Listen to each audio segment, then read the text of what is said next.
How do UAPs and Freudian psychoanalysis connect?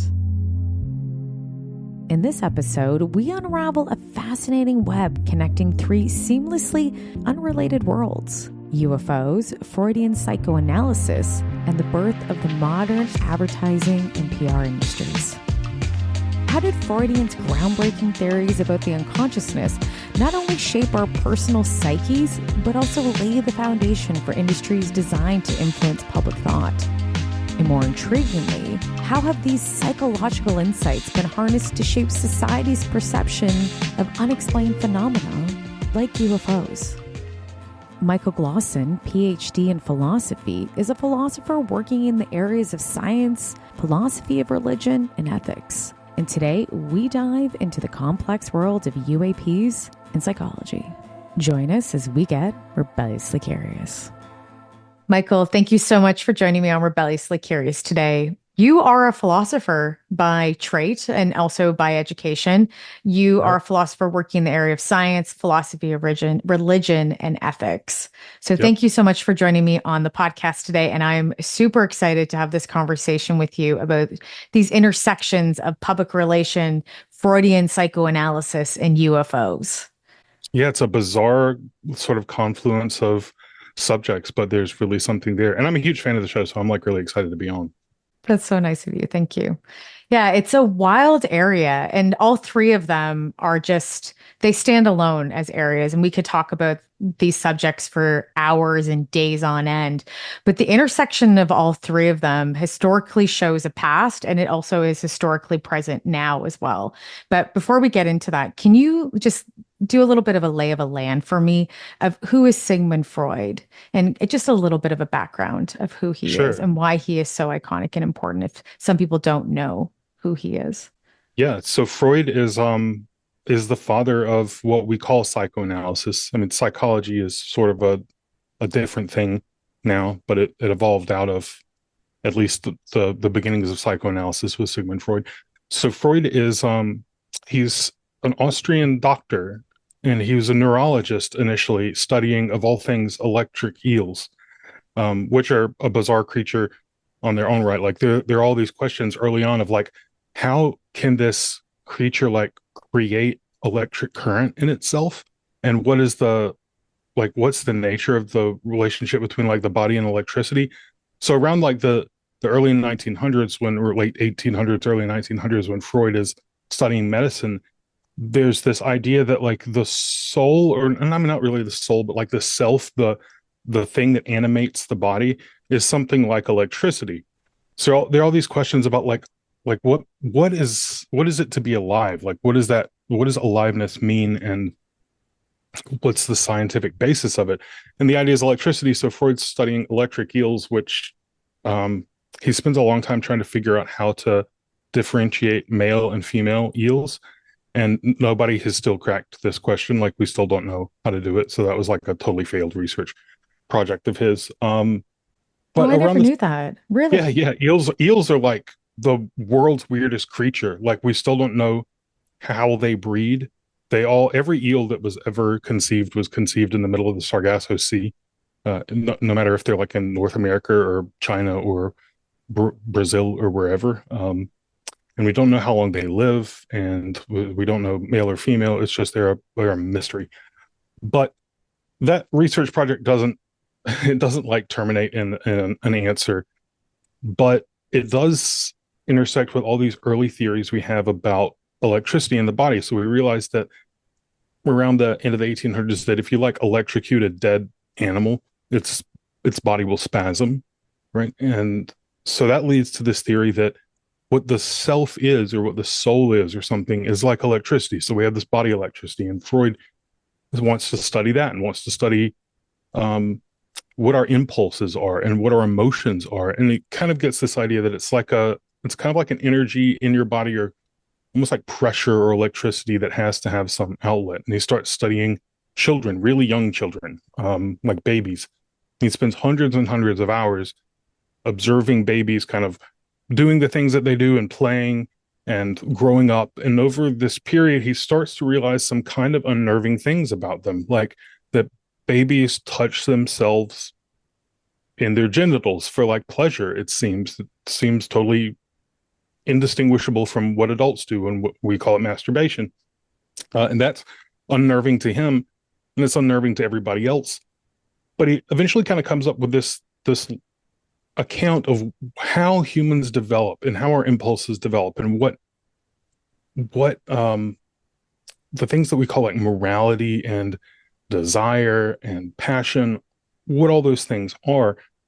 And the account goes something like this, if I can lay it out. Like, when we're born and we have all this raw, unformed energy in us. He just calls it libido. It's like this desire, or these impulses that are kind of like evolutionarily bred into us. We're born with them, and we initially just start acting them out, doing whatever we want. We're hungry, we grab something, we eat it. We're angry, we slap something, whatever.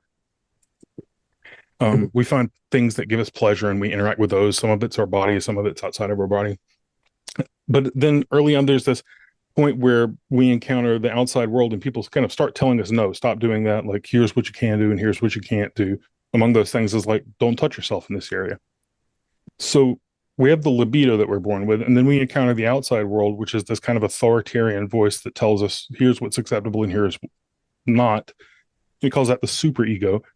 And then the self comes, the ego, who you are, who we think of ourselves as, emerges out of a sort of negotiation between those two things, that inner raw libidinal evolutionary forces and desires for pleasure and desires for satisfaction and hunger and all that stuff, and the negotiation between that and the superego, the sort of conscience of society that imposes upon us, and we're always negotiating that. That's kind of the birth of psychoanalysis, and along with this idea that libido is a kind of like electrical energy in the body, all the rest of his career is just a development of those ideas.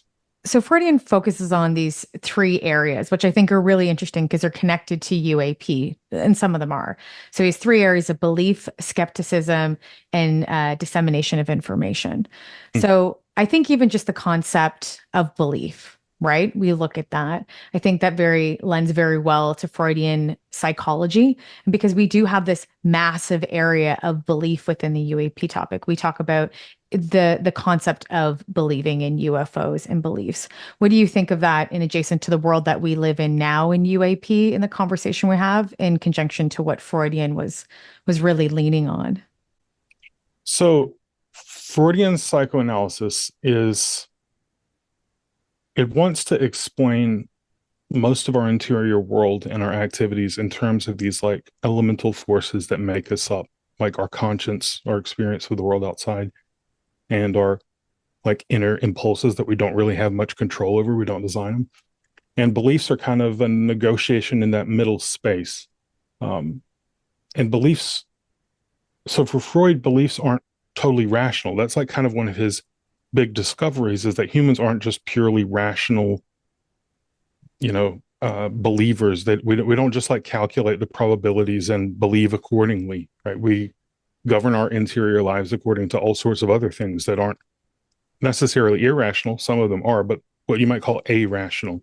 And that it's a mistake, he thinks, to think about everything that we do inside of ourselves as like a product of just pure rationality, this pure rational mind that God gave us or whatever.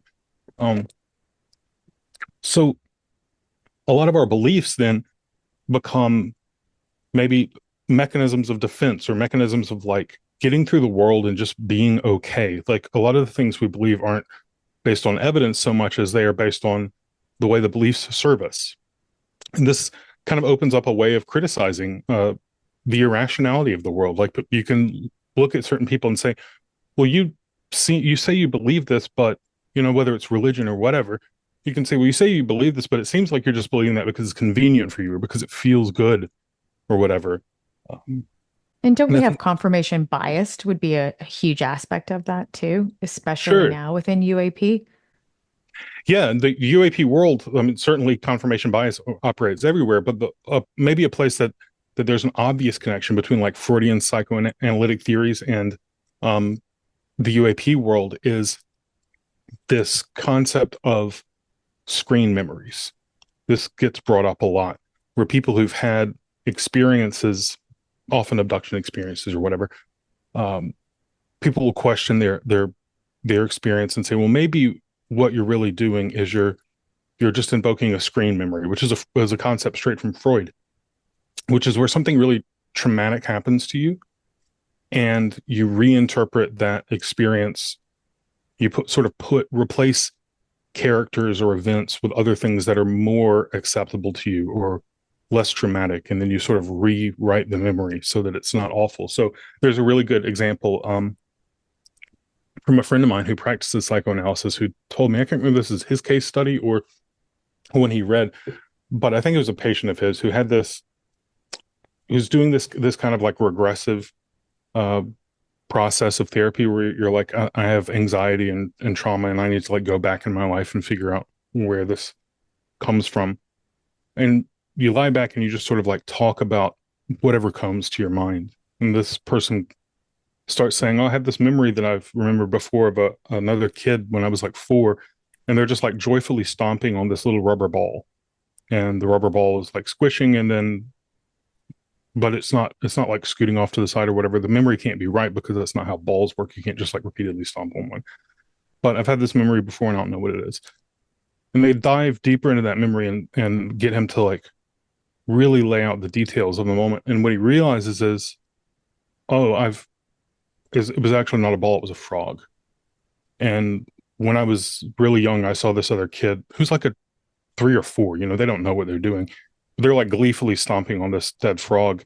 And that was so traumatic for them that they reinterpreted the memory as a ball, right? Purely just because it hurts to remember it wrong or remember it the right way. And so that's kind of how screen memory works.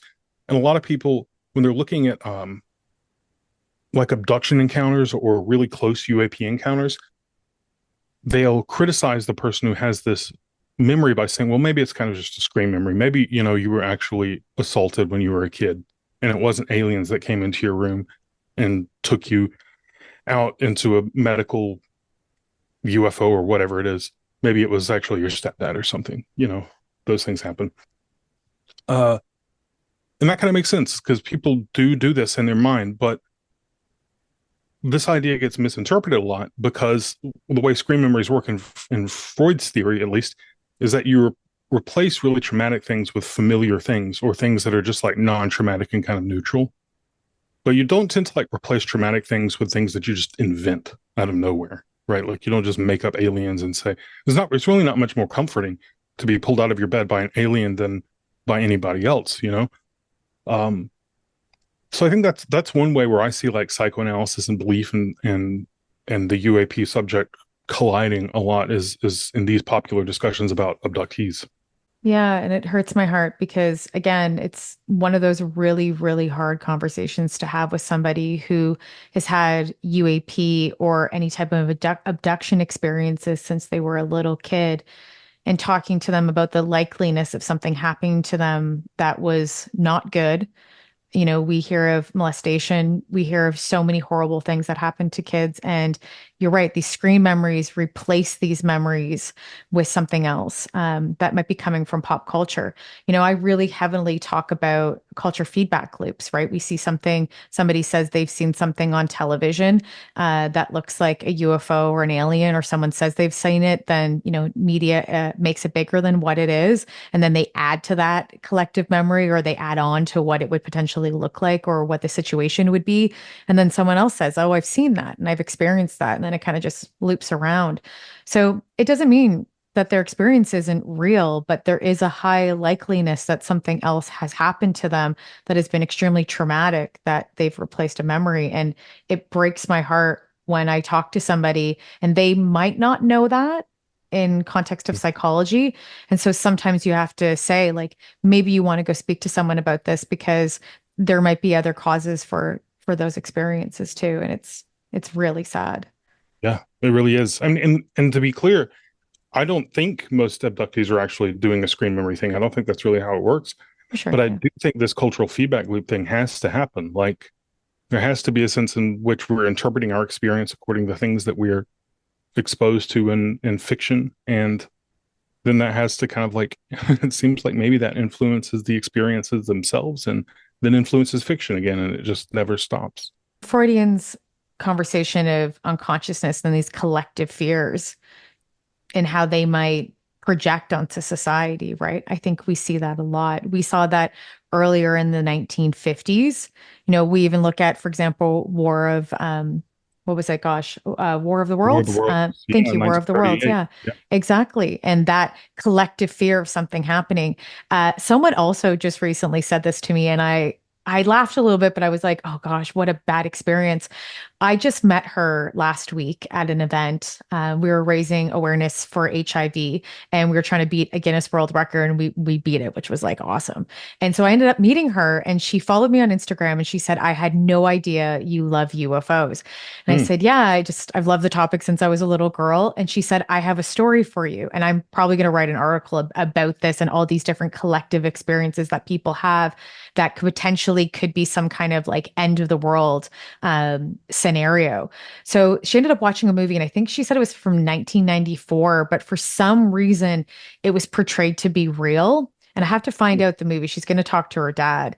And her parents got her up in the middle of the night, put on her shoes, packed her bags so they could have like a bug out bag, and got out of town because they were scared that there was going to be end of this world's apocalypse, alien abduction that's going to happen. And she So it said, like I came on TV and she and her parents mistook it for reality. yes. I know I'm laughing. I shouldn't laugh. Gosh, So I know she's listening to this podcast. She's going to be like like, life God, is Chrissy. really bad. But this is the example of that collective fear. And she took it like, and she doesn't know she's a little girl, right? So she would have no idea. So her parents did, though. And that collective fear of something happening to them and also their family and believing what they were seeing, it affected them deeply, and it traumatically affected her. It's still, obviously she laughs about it now, but it's rooted in there deeply. And I've had someone else say to me years ago, about 15 years ago, that just out of the blue, way before I was publicly talking about UFOs and just kind of doing it in my own private time, she just randomly said to me, out of all the people, and she just said, you know what I'm really scared of, Chrissy? And I said, what's that, Nicole? And she said, aliens. Mm. And I went, really? And I just stopped and thought, like, I'm not going to tell you what I'm into just because you're going to freak out. So I just Yeah, kind of left that part out. But that's that collective fear that we see. And I really do feel that there's this projection on society that we see that is very much, I'm not the biggest Freudian fan, let's be honest, as a woman. Many of us, I don't think, are.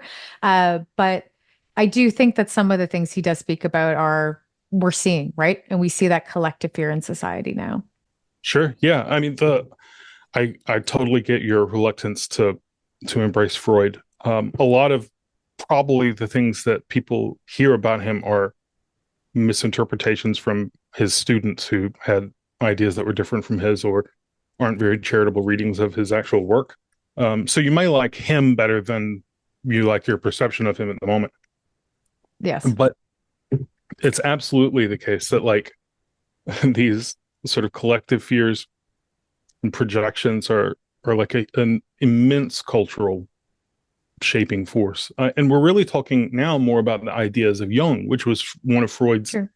disciples, who has this idea that everything inside us isn't just like an individual evolutionary kind of impulse that we're working out in conjunction with our conscience from the superego or whatever. Like he thinks that we have like a collective memory from our like races or our species evolutionary past that we've inherited, and that we can kind of tap into this. Like there's this when it comes to Jung, at least until the 90s, there was this open question of like whether Jung believed the collective unconscious was this like real dimension of psychic sort of reservoir of images, or if he just thought that it was like all the fears that we all happen to kind of share or whatever. But now it's clear that he definitely believed that there was this whole realm that you could tap into, and like he was like a total supernaturalist wizard.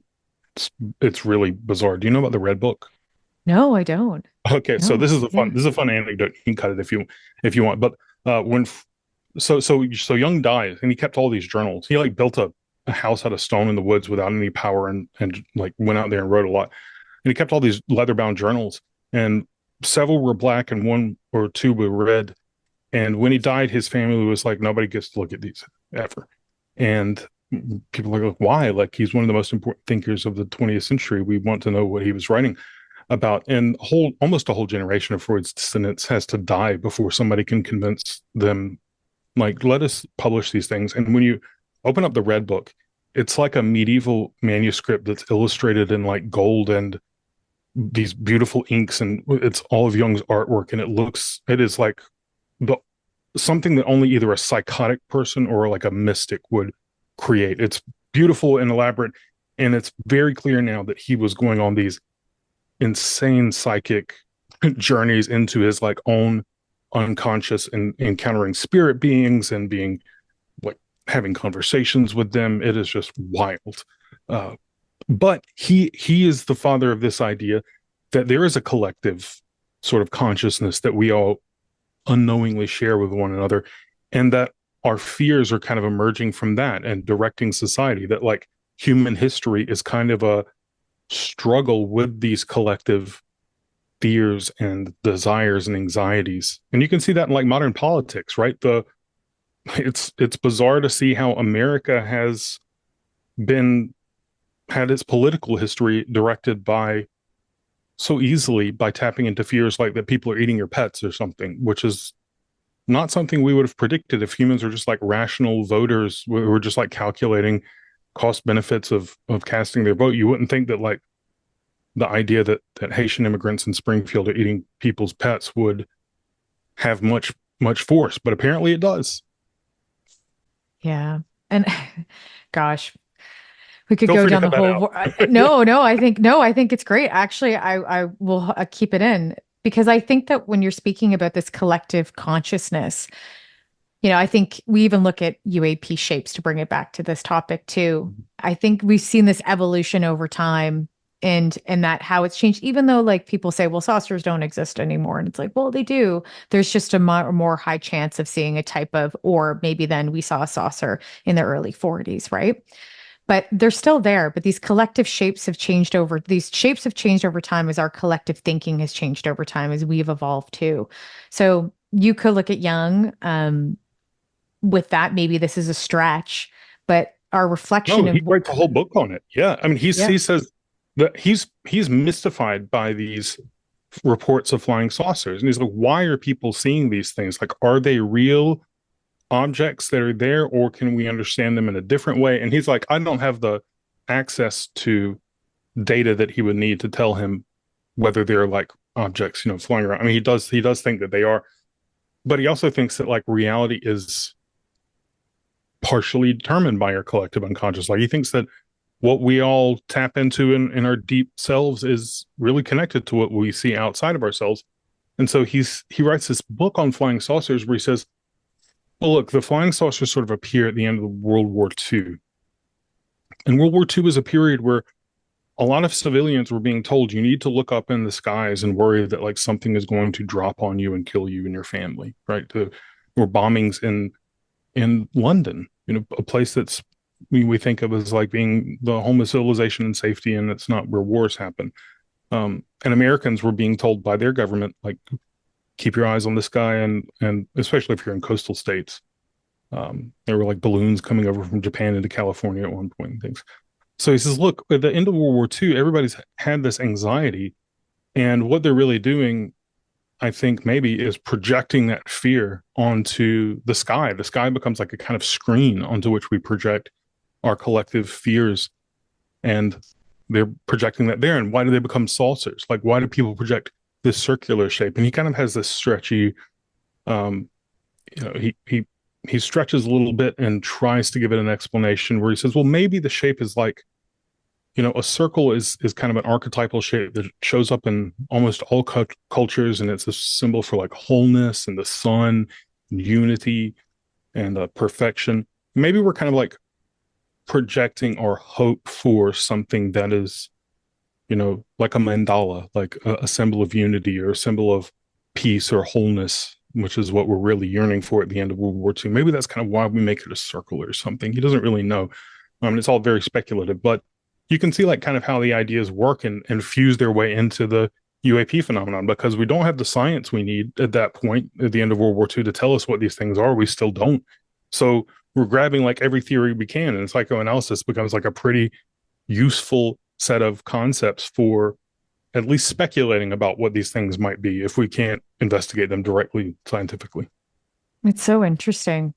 You know, Yeah, I've always think about when we're collectively projecting things or when we come up collectively with ideas around the world, right? We've seen that historically, right? Where other countries in the exact around similar time periods are coming up with the same type of inventions and they have no way of communicating with each other.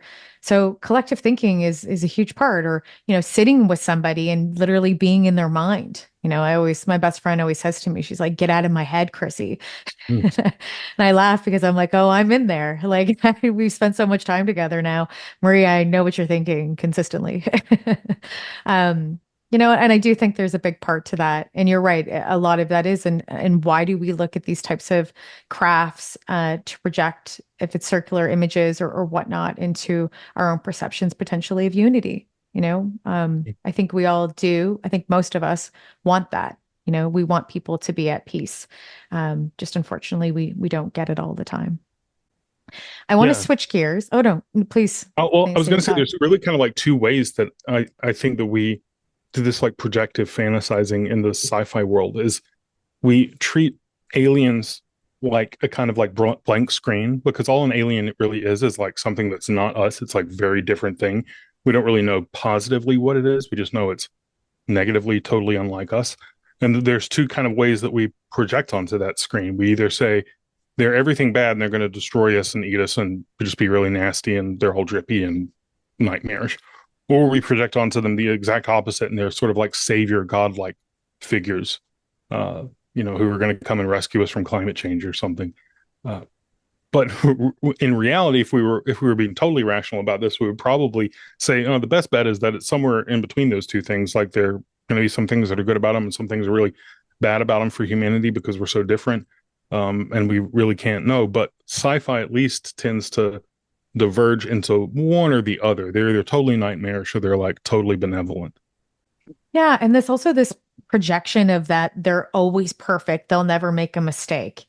If Roswell is allegedly true, or any type of crash program or crash UAP or saucer, they always say, well, if they're so perfect, then how could they crash? And I find it interesting, and I like your thoughts on this, that we have this projection of something that we don't know, that we can't see, and that they're forever perfect and always right, and we are wrong. But we also can't even give credit to other potential civilizations that happen that might actually be extremely smart. But Mm, instead, we will give credit to something we don't know that's, bigger than us. And then something that is real and human that was potentially tangible that we might even find more artifacts one day. We're like, no, it's not possible. We're smarter than them. What is sure, that? Is you're that our thinking like, own? What kind of complex is that? that's funny. I think maybe part of it is like a sort of infatuation that humanity has fallen into, or at least, or like Western cultures have fallen into with technology, where we think that technology is like the ultimate expression of intelligence and capability. And so we think like if any race is technologically more sophisticated than another, then they're on the whole more advanced than the other. So they must be like morally better and they must have better political systems and all this stuff. We don't understand that we don't think of technology as just one aspect of human development that can go independently further or less far than other aspects. Like we don't really conceive of the possibility that some ancient civilization that never bothered to make a computer might be like morally more sophisticated than us. But it seems totally possible to me. I don't see any reason why like figuring out microchips has anything to do with like figuring out how to solve poverty or how to like treat people well. Those things seem like they could just develop totally independently. And so it's totally possible and probably more likely than not that when we encounter an alien civilization that's technologically more sophisticated than us, that they might really be morally stupid by our judgment. They might be dumb in other ways that are just baffling to us. But we'll probably be too far into the relationship, having supposed that they're like morally perfect, before we realize that they're absolute idiots about morality or something. It'll be too late. But then, so we need to really consider from the outset that uh, technological sophistication, moral development, social and political development, um, artistic development, all those things are really very different uh, aspects of a being that they can have nothing to do with one another as they develop. That's a great point. And you can be smart in many ways. Just because of technological advancements doesn't mean that you're not smart when it comes to artistic abilities or understanding morality to some degree or connection to others. The recent discoveries, with Neanderthals and looking back and finding out, the name is going Tool to use or escape me. whatever. The cave, yeah, one of the recent caves where they did a whole 3D rendering of a Neanderthal that was a 40-year-old woman, and they found parts of her skull. So they, did a rendering in a mold of what she would look like. But the more that they dug into, and no pun intended, into their burial sites, they found all these different areas that they were collectively burying people. So they would go back and bury certain loved ones and certain people in specific areas, and they would find these commonalities. And so they said that people would think that Neanderthals were just had no care, and they were just barbaric, and there was nothing about them, and they didn't really have any real feelings or connections to each other, which is probably not true. They had these rituals, and they had a culture, and they had things that they did to respect one another from what we're seeing in the way that they buried each other, and how they would potentially travel back to these areas just to create grave sites.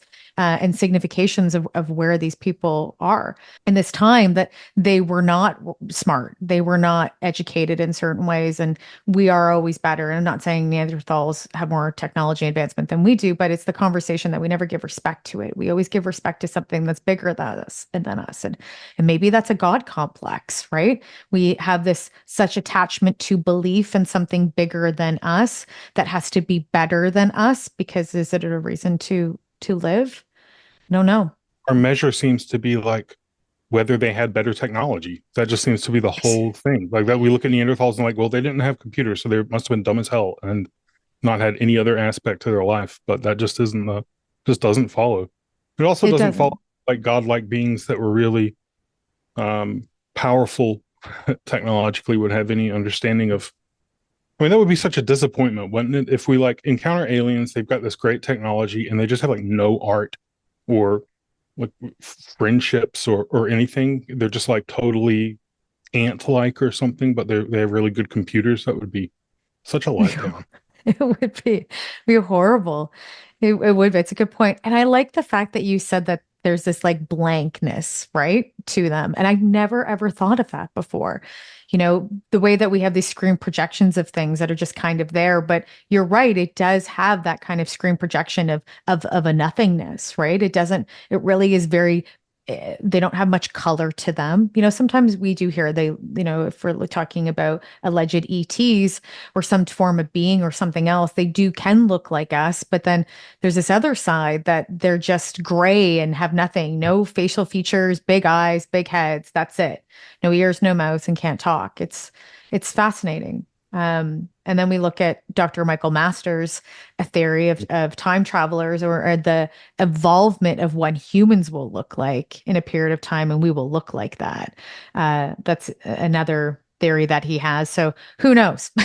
But I think that Yeah, that's you're, the worst case scenario, I think, is that we just become these yeah, bland, blank kind of thing. And maybe they're not. Like maybe they have awesome art and they just sterilize all of their appearance and their spaces to like prevent influencing the past if Michael's right and they're like time travelers from the future because they don't want to like create some weird feedback loop or something and they're just hiding it all. But man, if they're not and we just become these uniform blank things, I'd rather let's just call humanity off and end it here and have some art while we're around. yeah, I agree with you too. And I always think about that too. And I'm listening to music, such a music head of all different genres. And I listen to a lot of like older music, like from classical all the way down to, from hip hop to R&B to acid rock to you name it, to jazz. But when I listen to new stuff, and maybe this is just my age showing, sometimes I'm like, where did our art go? And there's some really great stuff, but there was just really wonderful music back then, especially rock music and acid rock. It had time for reform and movement, and we don't see that. So maybe we are moving into that direction, and I hope that changes. No, let me I encourage you. really do. Let me give you Yes, a please, different please, perspective. Is that please. there's a lot, way more music being made right now, right? Good point. That's a very That's good one part point. of it. And also the stuff that you're listening to that's older, you've already selected it or had somebody select the good stuff for you. Like if you just go into a record store and buy like 20 random records from some year in 1970, they're all going to be crap. Like it's just, there was always a lot of really bad music being made, and it just kind of like fell by the wayside and didn't make it through whatever filters your music has gotten to. But music was always mostly bad, just like almost everything is mostly bad, right? Most hamburgers in the world are bad hamburgers, but there's always really good stuff being made. It's just really hard to find it right now, also because there's so much of it too.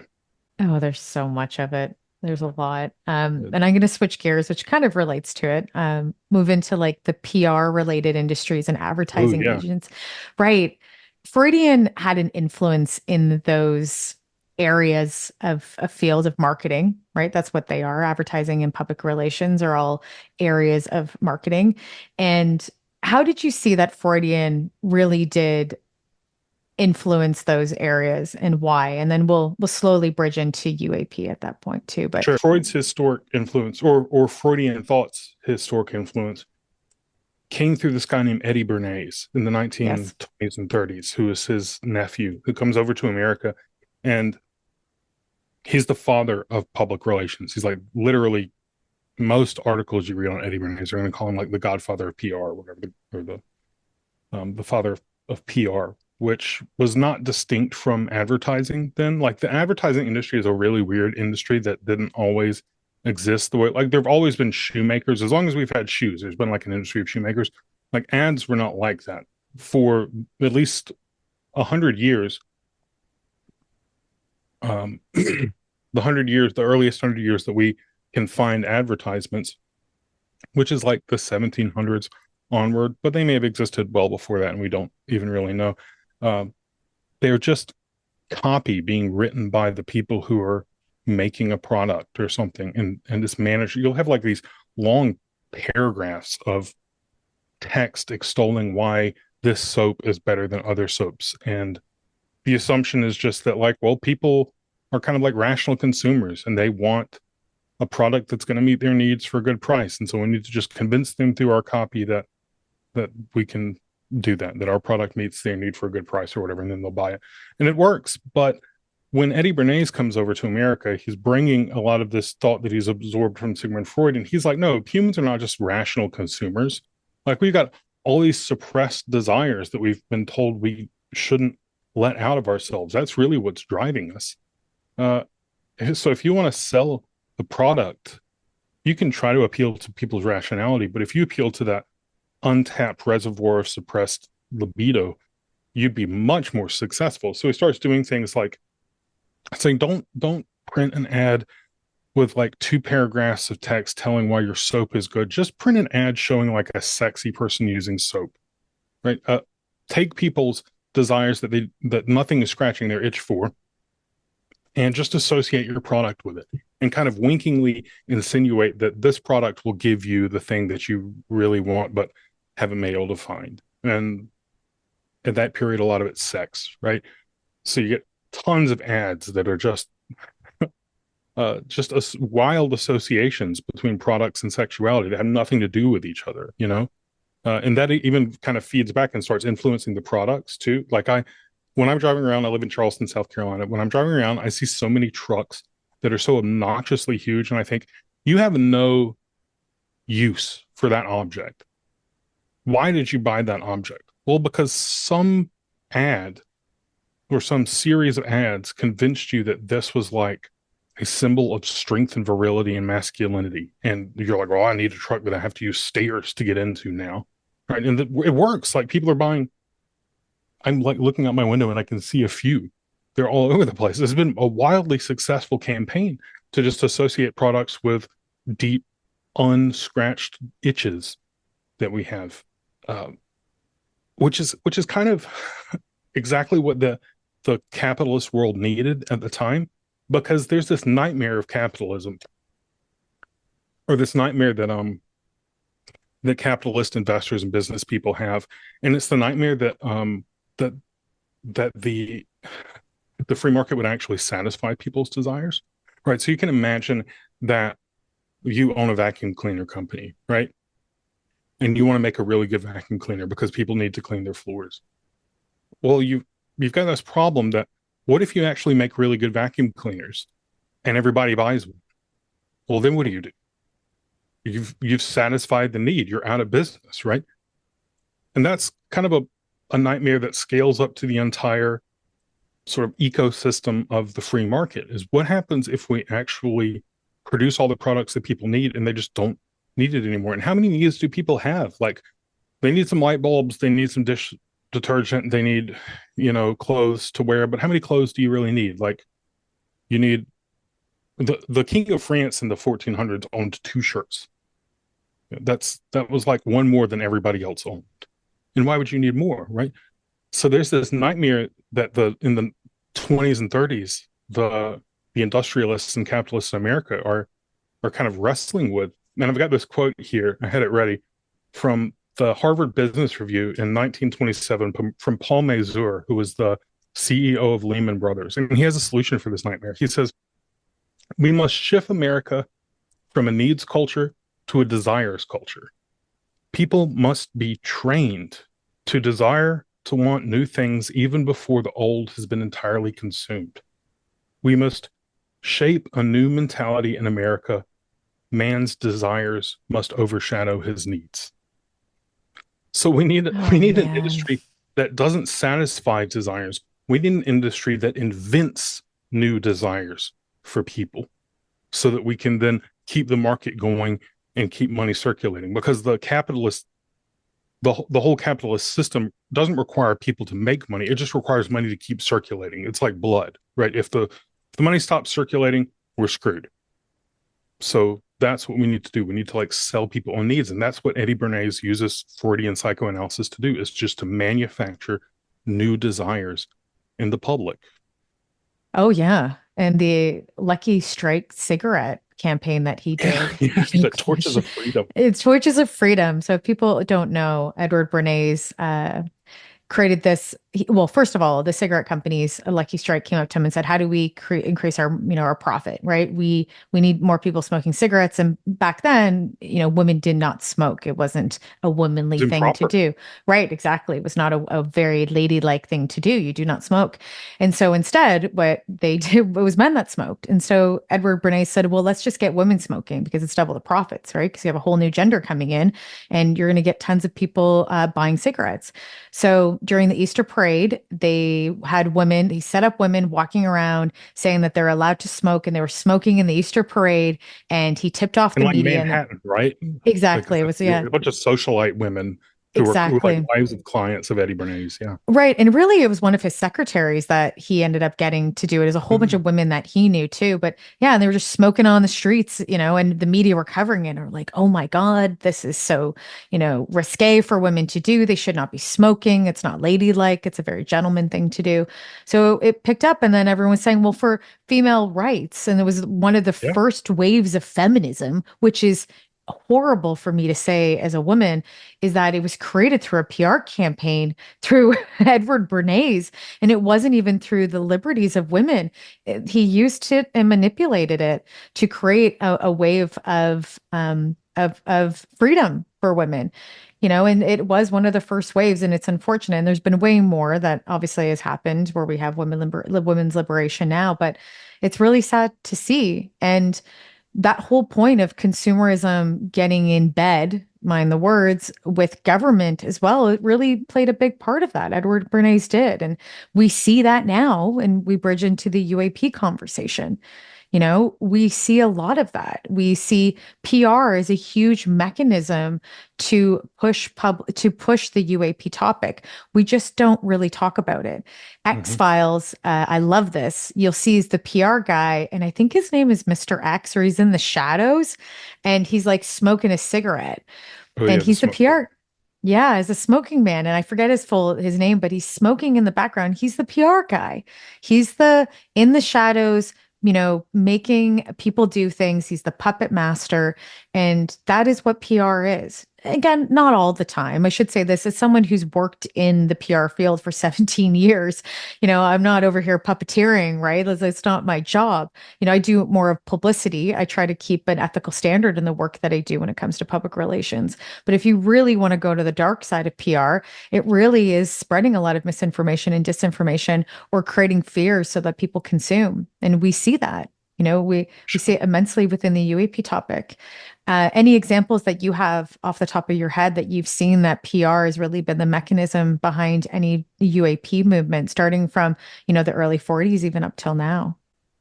Well, it definitely becomes like the strategy that the government uses, right? This art of public influence has like kind of two big like rivers of influence that converge, and one is the Eddie Bernays style advertising industry of the 1920s, and the other is the propaganda of the Germans in the 1930s. I mean, they were master propagandists, and up to that point, the U.S. government had not been very nimble in manipulating its public using messaging. Like it was kind of clumsy and hands off, and it wanted to just kind of seal itself off from the rest of the world and do things privately. But around this time, the US realizes that, like, oh, we could just adopt these PR and propaganda strategies and have way more influence. Like, we used to have to spend lots of money to force things to happen by like sort of brute, government force or whatever. But now we can just spend a little less money and like use words to influence people to do it. Like, we wanted to overthrow Guatemala and we wanted America to be okay with it. They hired Eddie Bernays to like spin this and say, well, America needs bananas because bananas are healthy, and so we're going to go over there and we're going to like kind of oversee their banana production. And well, okay, well, what we actually did is like overthrew an entire country, but we got bananas out of it. So that becomes a tool because of partially psychoanalysis, partially propaganda, partially Eddie Bernays' ingenuity. And that tool becomes the way in which the American government tries to manage the perception of everything, including the UAP topic. So in 1947, when Roswell happens, the PR strategy is bungled from the outset because it's just the army doing it. But you can see as this issue kind of like works its way up into the echelons of government where these strategies are being used, it becomes much more nimble. They start involving themselves with the entertainment industry. I'm sure you've like read Jacques Vallée's books where he talks about how, the government was working very clearly with producers of movies in the 40s and 50s to manage America's perception of the UAP situation, and to kind of say, well, it's all just fiction, it's all silliness, it's all fantasy. Anybody who says that they've encountered this thing is just kind of like psychotically reliving a Hollywood movie that they watched. That messaging comes straight out of the government, right? That's really what the government wanted people to believe, and that's the message that gets sent, and it's much more effective than whatever other strategy the government would have used before it had these tactics. Yeah, I agree. And I was just pulling up a note here from the Condom Report, right? We look at 1966 to 1968, where the Air Force was giving recommendations, and it was the CIA was giving recommendations on how to create a disinformation campaign. And some of the things, and this is like, we can pull these are actual documents. We don't know if all of this was implemented. We can suggest that when we look at the 70s, 80s, and the 90s, that they won when it came to creating massive stigma, right? Because it's obviously still stigmatized within government and media and society today, and we're slowly coming out of that. But some of these recommendations were, to a public education campaign could be undertaken. It says programs would reduce public gullibility. they would talk about having people come on and talk about UAPs and discrediting them, and they would get public figures to come do it. They create articles and do mass TV shows and documentaries, and also suggested that Walt Disney could come in and make animations that discredit the topic as well. I have not found any of those Walt Disney discrediting UAP, so we don't know if that fully happened, and maybe they're somewhere in an archive that were created and just never released. But the CIA did this, and these were the recommendations. A big one was like going into business schools and high schools and colleges and television stations and talking about like how this is, and how we could prove this and how this isn't true. So it's the PR thing. The Condon Report is 100% public relations and how to change ideals and persuade people to think something else.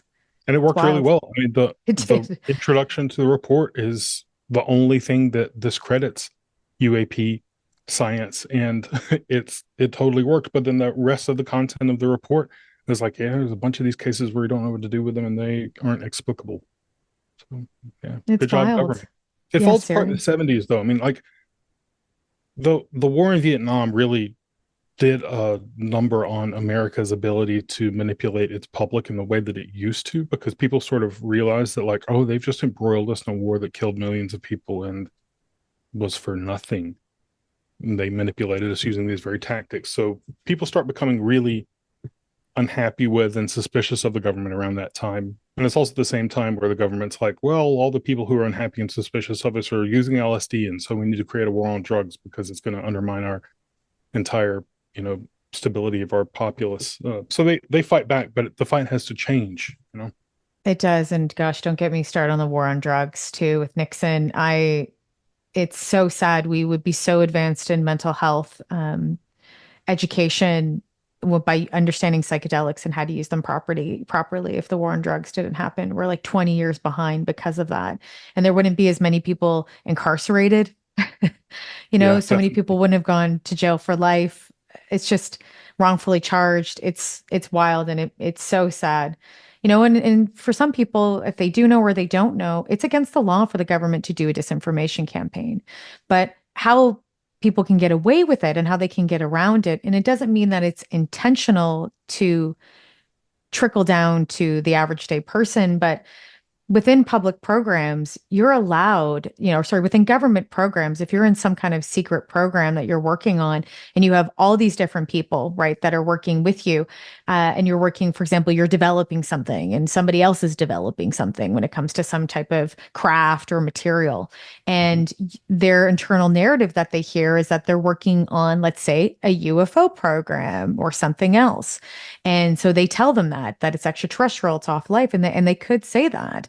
And so the other group doesn't believe that. But what happens is you don't get this mixed messaging then where it ends up affecting us where foreign adversaries find out. So you're able to tell people internally and lie to them and do disinformation and misinformation within your own internal government, working on specific programs. That's not against the law. But what happens is that we're human. We're going to tell each other stories. We love to share information. That's what we do. We love the gossip. We love the tea.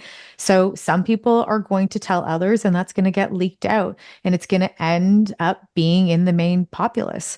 And I could say, and if someone's going to freak out or not on this podcast, Immaculate Constellation could be that too. Those documents could be fake. All of that stuff is 100% possible. We don't know. Right. And disinformation campaigns and public relation tactics are a real thing. So we have to be mindful of understanding what is PR and how do they use it against us and how do they use it with us. Oh, sure. Then these are all the same techniques that are used in advertising, that are used in the government's ability to manipulate its public, that's used in public messaging for good causes. It's all as the same set of techniques. And one of the most pernicious ways that people manipulate one another, especially at this like society-wide level, is by the group in power trying to shape the public's perception of what even is possible, right? You don't have to specifically manipulate every belief of the public if you can just give them the false sense that the realm of possibility is much smaller than it actually is, right? And so there is this very successful effect on at least the Western public's perception that like aliens just aren't possible and like UAP just aren't possible, and people experiencing really bizarre things just isn't even in the realm of possibility, so we don't have to consider it. That's a much more effective way to manipulate a society than to say, well, like have to handle every little specific claim that something weird happened. You just say, no, all of it's impossible. And now I'm sounding conspiratorial, which I'm really not, because I don't think that conspiracy is the way these things happen. There's just like an internal logic to certain systems of power where they automatically generate certain effects without anybody at the top having to like conspiratorially get a bunch of people together and like decide to manipulate the public to keep them from believing that aliens could possibly have visited Earth, which I'm not even sure I think they have. Like, I'm not really a extraterrestrial hypothesis. That's not at the top of my list of explanations for UFO UAP subject. But I do think that it has been an effect on the public that we just don't think that's possible. But I don't think it's because there had to be a conspiracy. It's just like power structures have certain incentives, and one of them is just like narrowing down the public's ability to kind of like think outside of where you want them to. You're right. And for safety. And it was so easy to do that then because you only had newspapers and television, really, at certain points in history, telling you and disseminating information. You didn't have social media. You didn't have people talking around the world. You only knew what happened in your local community. And if you're lucky, when you read a paper or watched the national news, what was going on around your country. And even then, you only got an hour of it. Yeah. You know, It was if that. 1 hour of news, Right. and that was That's it. Like, that's it. And you get a couple tidbits about the world and that's all you really got. If you're lucky, if you even got that. So you were really just narrowed down to your community. And no wonder people are having such a hard time wrapping their heads around global issues and trying to understand it internally and what does it mean to them and to everything because there's just so much information going around. And yeah. again, I don't think it's a conspiracy in that way too, understanding marketing and advertising. I do agree with you that instead it was using a mechanism, understanding psychology and putting a tactic in place and it really working very, very well and not realizing maybe realizing what the outcome would be, but not really thinking maybe into the far future of how it could affect us today with the advancement of technology, because we just wouldn't have known potentially, right? Yeah. A lot of No, people you wouldn't have can't. known that we would have had social media. They just would have assumed maybe, well, we'll have this go on for a couple decades and then it will clear itself out. Who knows? And What's really fun to do is to yeah, psychoanalyze Eddie Bernays. You can find yes. videos of him talking about his career, and he lived to be like ancient. He's like this old man with like all of his glassware on his table are made of like emeralds or something. Like he's just fantastically rich. But he'll just sit there and talk about how like, oh, I like he retells this story to himself of how there were people who had products and there are people who needed products, and I just helped them like find the things that they wanted, and everybody was happy. He says that. He says over and over like, oh, and everybody was just so happy. And you're like, dude, you have very successfully inured yourself against all of the guilt that you must feel for like spreading cancer around the world by convincing women to smoke and overthrowing governments and making bacon and eggs the American breakfast. He was responsible for that. And it's Yeah, just, he had to disassociate so that he yeah. could live because it's just too much guilt. Well, or he doesn't care. That's the other thing. You can create those tactics and think, well, oh, well, somebody benefit off it. So it doesn't really Yeah, matter. then you don't have And to tell yourself the story. You don't have to be like, oh, and everybody was happy. You can just not give a shit. You can just like be a really bad person and say, I don't really care. maybe I he got really was. rich off of it. But then why did he Yeah. tell the story? I mean, I think he had on some level like a conscience that was like, oh, I think you might have like really had some serious effects. Like you thought you were just going to help people sell soap, and you like Chile has a different government than it would have otherwise had if you hadn't done this. And Yeah. And it's if it wasn't hard to for look Edward back. Bernays, we wouldn't see, I think it might have happened later on, but he really was the godfather that put corporate into government. And Mm-hmm. so, before it used to be, well, we don't care about, we want this to be a democracy. And democracy, I blame corporate companies because it would have been true democracy if they didn't jump into this.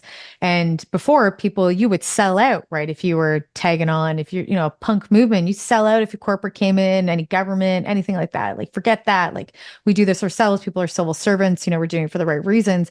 And now, fast forward, we have Trump and Elon Musk hand in hand running together down the finish line, for politically to run a country, and I will say this, Trump is not running that country. Elon Musk is, in many ways. And that's he has so many different consumer brands and so many different influences and how we do things day to day when it comes to potentially even full on electricity, internet, like telecommunications, transportation. He has his hand in everything. And if corporate would stay out of politics, then we would be living in a very, very different world. And we would be looking at things differently. So I do truly blame Edward Bernays for really pushing that as well.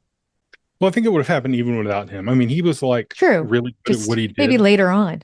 Yeah, maybe Just being probably hopeful. later on, a little later on. But like you can see that he wasn't solely responsible for like this whole shift in North America's way of doing public life. Once the people saw that his tactics worked, everybody jumps in on it. Like there are all these agencies that are not just selling products, but that are trying to negotiate, public sphere, government spheres getting together, private industry and government becoming friends. Those are people who saw the effects that Bernays had and said, "Oh, I can do that too." And they go really wild with it. Like you can like the word "mom" is hidden in the Wendy's hamburgers logo. Have you ever No, noticed I've this? never seen that. It becomes obvious the second you see it. You'll never unsee it. It's very clear. The word "mom" is just written right beneath the face of the Wendy's girl. That's not Eddie Bernays. That's people just like experimenting, me like how far can we take this and will it work? And the McDonald's redesigned its logo to make them look more like breasts for this reason. Uh, that's not like conspiracy stuff. That's like real. That's just the factual history of the things. But uh, I think somebody would have come along and started that fire, and other people would have stoked it and taken it and gone That's a crazy good with it, point. even if Eddie Bernays hadn't. But he still gets a lot of the blame. That's true. Yeah. Everyone needs to point a finger somewhere, I guess. Yeah, Eddie. My my last question to you. Yeah. Now, looking into the future, when we have advertising and PR, how do you think consumer brands are going to tackle the UAP topic, or how are they going to bring it into consumer advertising and public relations? I'll give you one example. I think a lot of us saw this. Tic Tac, the actual Tic Tacs, did Mm-hmm. a whole social media campaign around Tic Tac and it being a Tic Tac. And I laughed a little bit because I was like, well done. And I did reach out to them to have a conversation with them about it, but they never got back to me, unfortunately, because it was the first consumer brand I've actually seen. And please, if you know more, anyone else does, tweet me or I guess X me now they call it, or send me a note on Instagram and give me an example of a campaign that's not Tic Tac that's been jumping into the UAP topic and using it for marketing. What do you think the future is going to look like with that? Do you think that consumer brands will finally jump on and then start adding to the narrative? I mean, I think that the shift that I've noticed in advertising in the last decade has been towards ads that kind of give you the impression that they're on your side, that they like understand your sense of humor and are appealing to that. They're like self-conscious of the fact that they're advertisements. And that's used to not be the case. Like ads used to present themselves as if they were just articles in the newspaper and you couldn't tell the difference. And there's a lot of that now with what do they call it? The native advertising, things that are like seem like reviews, but they're actually sponsored by the ads. So that still goes on. But ads that present themselves as ads are so self-conscious of their status as an advertisement that I wonder how that plays into a world that becomes increasingly fascinated with the unusual and the abnormal. I don't know. I mean, how do you use that to sell things? I guess it could, maybe the way that it'll influence the world is that new products will come out that will need to appeal to that. Like, Insurance. oh yeah, abduction insurance is a thing, right? That's true. Maybe That's it. Or like I'm thinking about like Ouija boards when they came out. That was a product that came out because the world had become increasingly interested in spirituality and contacting the dead, and there are all these other like things like spirit telephones that uh, um, people were trying to invent. And so a new product came out. So I guess new products will come out that'll need to be advertised in new ways. And I guess ads will kind of self-consciously pick up on this interest and try to like winkingly associate their products with it in the same way. I mean, like in the same way that TikTok has about nothing to do with extraterrestrials or UFOs, they will kind of like just winkingly associate whenever they can. But I think that the public relations aspect of the government will become much more entangled with this, because whereas products generally, most products don't have anything to do with the subject, people are increasingly looking to the government to have something to do with the subject. And they're going to have to create a messaging campaign that somehow negotiates the public interest in it with the other part of the public that's like, this is just too weird for me. I'm not voting for somebody who's a UFO person. And I'm not sure that's a real challenge. Like, how do you give credence and serious attention to something on the one hand, and then assure the rest of the world that you're not utterly insane on the other hand? And I think the way that we've done that so far is they've associated it with national security and said that we have to message this not in terms of the weirdness of it, but in terms of just like there's stuff in our airspace. We don't know what it is. We need to know what's in our airspace. So we need funding for this and we need to look into it. I think that's going to be the messaging going forward, but it's going to be increasingly hard to negotiate that when all that we find is like, yeah, it's in our airspace and we can't really catch one. So we're kind of stuck saying there's stuff in our airspace that we can't control. Yeah, it's like, yeah, I wonder too when we have that one moment where we're like, okay, this is a UFO and the government has put a better picture out or a video, and there's just been this agreements around the world to some majority agreements where yes, we're not alone. Or the James Webb Telescope finds something and says that it's off planet somewhere and that there's another civilization and that is not, human and we are not alone. I think that is very plausible. And then I think what we'll see is like all these consumer brands or campaigns coming out of it. Like contact the new civilization, prepare Oh, for sure. them, Yeah. prepare for the new species coming to town. Or protect yourself from UFOs. Like I think we'll see something to that regard once there is this agreement, because or there is this for sure confirmation that we are not alone. And I think again it will come from something like the James Webb Telescope, where they're just so far away that we will have to find a way to get there, but we just Yeah. they're I'm maybe not not sure. here yet. I'm not That would as be hopeful. collectively, I think, make people feel better, right? Than being Oh, like they're to here know that right we're not now. alone might. Or Yeah. or not meant by like it being somewhere Oh, they're else far in the away. galaxy, far away, rather than being like, okay, they're here already. And I'm in the same wavelength as you, is I don't think so much that it's like extraterrestrials coming here. I do very much lean to the side of ballet and interdimensional. Mhm. I think there's many reasons why that we can say that potentially it could be, and that's my favorite theory. Doesn't mean it's right, but I do think that we need something like that. And then we'll start to see these consumer brands and more advertising things that happen where you either can connect with them, protect yourself from them, or whatever it may be. Oh, yeah. We'll have like a whole industry of like cottage alien psychics or something who will be able to talk to them. The worry that I have is that other countries will start using this not to sort of disinform us, because there are other countries that are way better at this than America is. Like Russia is extraordinary at controlling its populace and controlling media. They're it's really impressive. It's like watching somebody murder somebody really artfully. Like there's a part of you that's like, wow, that was a really impressive like athletic performance of chopping all those people up with a machete. Like watching Russia manipulate its people is like that. Like, there's a degree to which you're like, man, they are just super good at that. Um, but what happens when what if Russia just claims that like, oh yeah, we have UFOs and we have technology that can annihilate the entire world? because we reverse engineered it. Like they could just lie, and some fraction of the North American population would jump right on board, and then that changes the entire sort of landscape of calculations that the political world has to make. And that would be so easy. I'm not sure. At some point, somebody will cross that line. Maybe it'll be like North Korea or Iran, or some dictator in South America will just say something crazy like that, and none of us will know. We'll be like, it's if it's possible, like maybe they did, maybe they grabbed something out of the sky by accident and reverse engineered it. And now they have a doomsday machine or something. That'll be interesting. It's a weird world we're about to enter, right? It's super weird. I wouldn't put it past Kim Jong-un at some point in time saying something like that just to join the hype.